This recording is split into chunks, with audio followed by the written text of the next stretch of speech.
are some last minute tips for the JEE Advanced. Number one, once again, well done for qualifying. This is an amazing achievement. You have done all of your revision at this point, and you need to make sure that your brain is well rested for tomorrow. The best way to ensure that is to get plenty of sleep tonight. I know it can be nerve-wracking the day before an important exam, but just try to walk into the exam hall with a sense of that you're just going to enjoy the problems. And now let's just do a little warm-up problem. Nothing crazy hard, but quite a fun little problem. Take a couple of minutes to solve it now.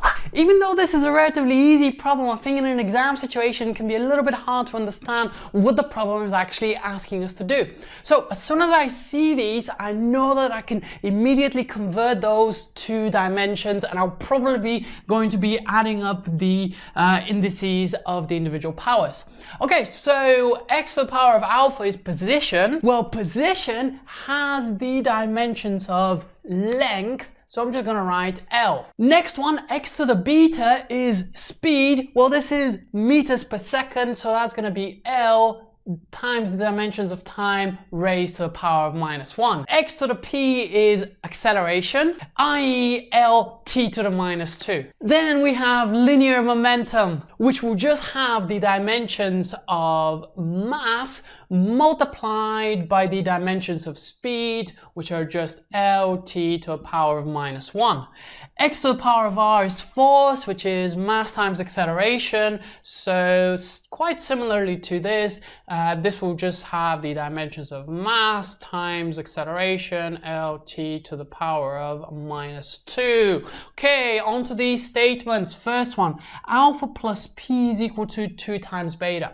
Well, if that's true, then we know that x to the alpha times x to the p will be given by x to the 2 beta. Because of the summation of indices and powers, this has to be true if that's true. X to the alpha is just length multiplied by x to the p, which is L t to the power of -2, which is equal to x to the 2 beta, which is, I can already see that this is correct actually, so I would already take that off. Okay, next one, p plus q minus r is equal to beta. Now, exactly the same method as before, so I'm gonna say that x to the p, x to the q, x to the minus r is equal to x to the beta. Okay, I'm just going to solve this over here, just have a little bit more space. So x to the power of p is L t to the power of -1,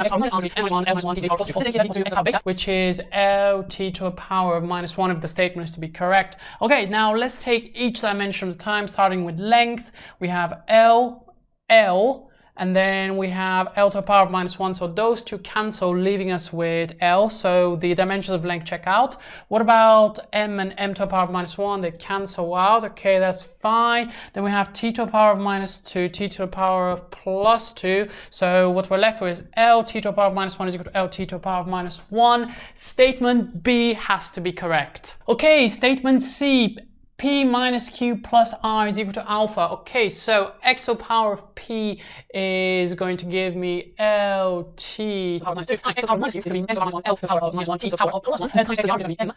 -2. Now this here together should give out the dimensions of length. Okay, let's do a little bit of cancellations. So first of all, the dimensions of length do check out.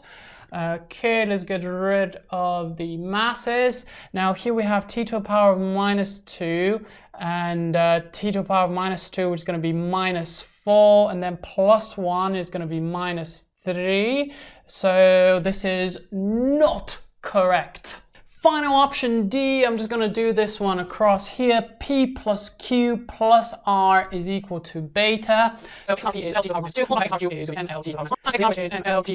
this thing here needs to be equal to Lt to the power of -1, which is just beta. For this one, I don't actually need to do any calculations because here on the left hand side I have L times L times L, which is L cubed, and here I only have L. Therefore, this here is not correct. Once again, I want to wish you the very best of luck tomorrow on the exam. Do come back here tomorrow and let me know how the exam went. And if you wanted to have a look at my interpretation and solution of the toughest JEE rotational physics question from 2016, I really enjoyed that one. This video is right over here.